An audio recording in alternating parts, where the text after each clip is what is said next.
SOC is a audit framework that allows us to do attestations over things that are not financial figures, things like computer systems and the integrity and availability of those systems.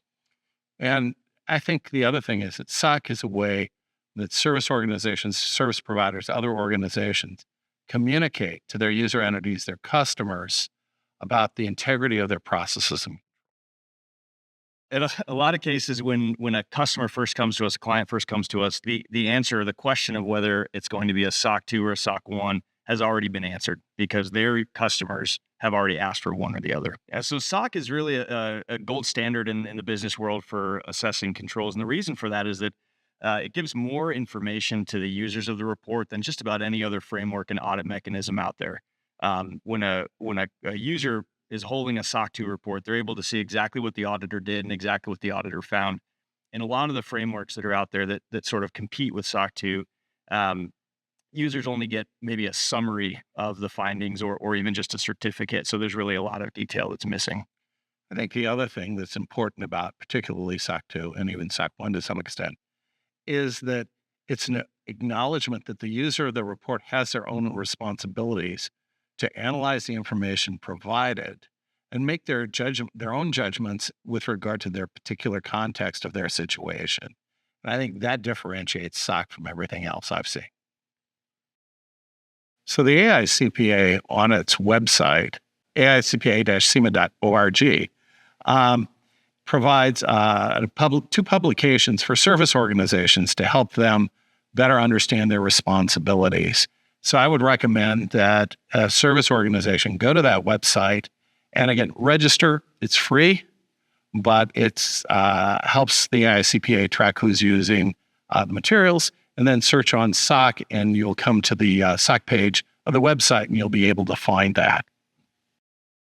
There are a lot of resources available to staff when it comes to understanding SOC. We've got, first of all, and probably foremost is the guides, the publications that we use, interpretive guidance, that will walk an individual through an entire SOC engagement from beginning to end. So we got those. The other thing is there's a lot of CPE out there, most notably the SOC School.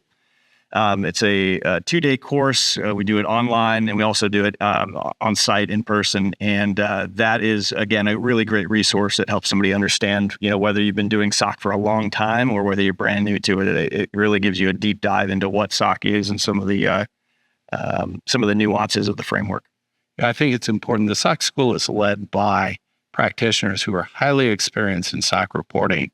And those individuals really care enough about bringing the materials to people to take time out of their busy schedules to deliver that. And so I think we're very proud of the material they produce and how they deliver that to people.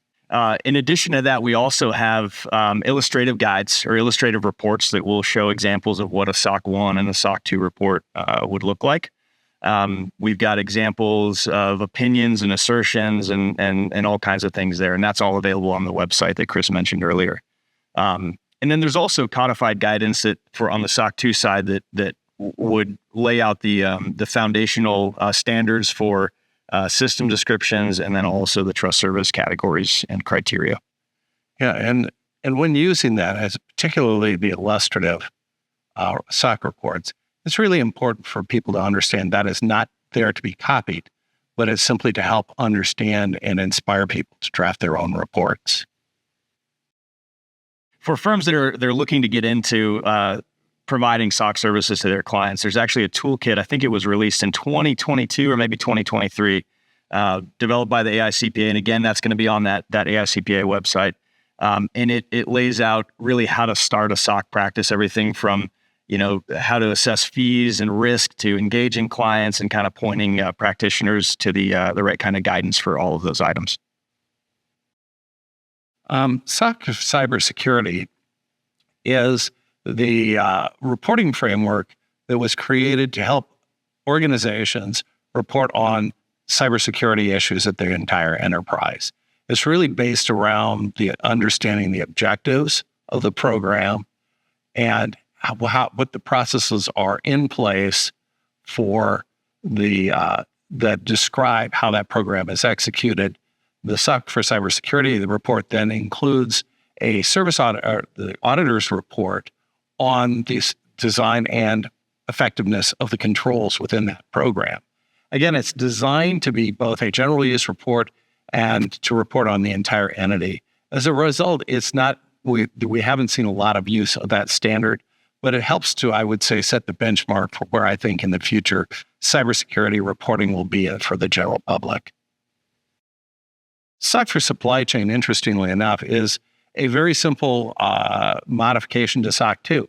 It's really for the manufacturers of goods, producers of software in the commercial space. And it's really just a SOC 2 report, but with that difference. It uses substantially the same description criteria as a SOC 2 report does, and it uses the trust services criteria, the exact same criteria. So it's really just a SOC 2 report for the producers of goods and software and similar.